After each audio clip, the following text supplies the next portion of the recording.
सराहनमा के मेहंदी लेलू गोरी रचाई हो। तुहरा बिना दीवाना तुहरा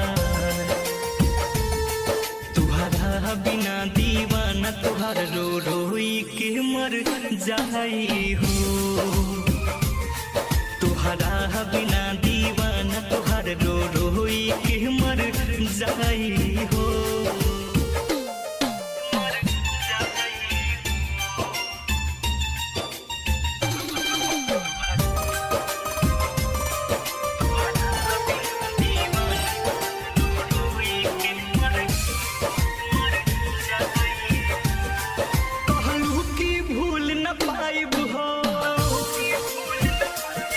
जिंदगी संग में बिताइब हो,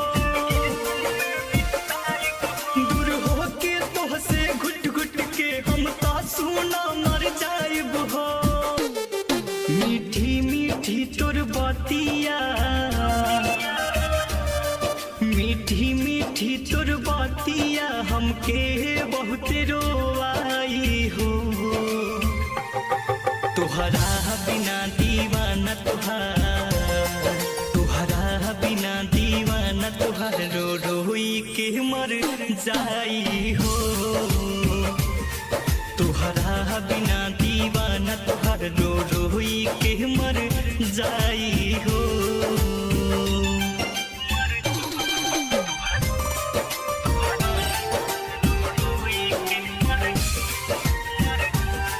रोहे दिल में बहुत अरमान हो,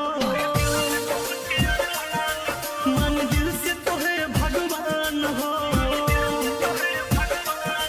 जान जान कह के ले लिहलू तू जान हमर जान हो। पूरा मानंद के तोहरो टारजन विकास के तोहरो सूरतिया सताई हो। तुहरा बिना दीवाना तुहरा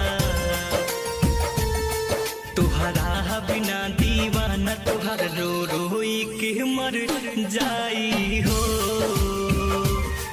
तुहरा बिना दीवाना तुहर रो रोई के मर जाई हो। Recording by RPM music, Patrana, Kushinagar.